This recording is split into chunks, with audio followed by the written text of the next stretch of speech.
Have you ever wanted to play a game that is all about thinking and strategy? That game is chess. It is a wonderful game played by two people.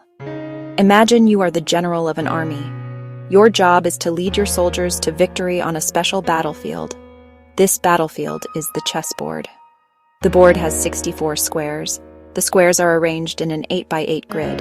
They have two colors, one light, one dark, often called white-black. You will see rows, which go from side to side, and columns, which go up and down. Learning the names of these squares will help you later, but for now, just look at the pattern. Your army has 16 pieces. Each piece is special and has its own way of moving. You will have a king, a queen, 2 rooks, 2 knights, 2 bishops.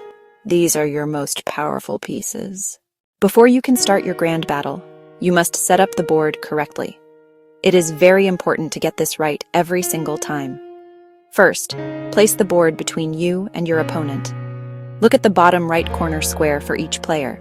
It should be a light-colored square. A simple way to remember this is the phrase, white on the right.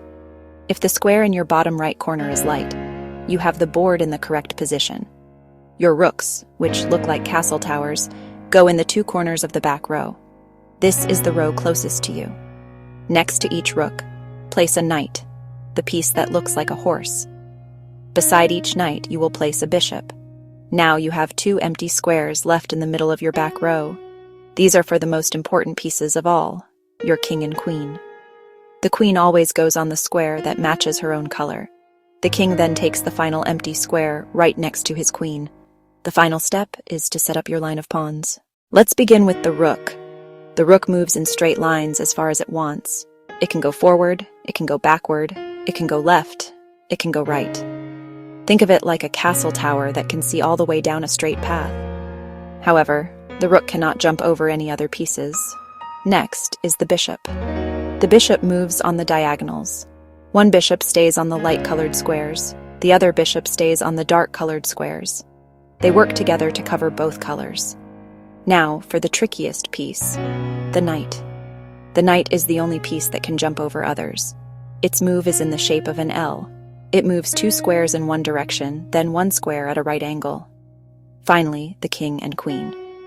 The king moves 1 square in any direction. The queen combines the rook and bishop's moves. She can move any number of squares in a straight line. And lastly, the pawn moves forward 1 square, or 2 on its first move. So, how do you win? The goal of chess is to checkmate your opponent's king.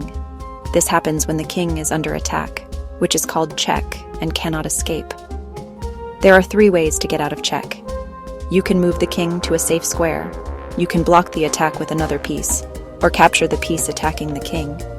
A good way to start the game is to control the center of the board.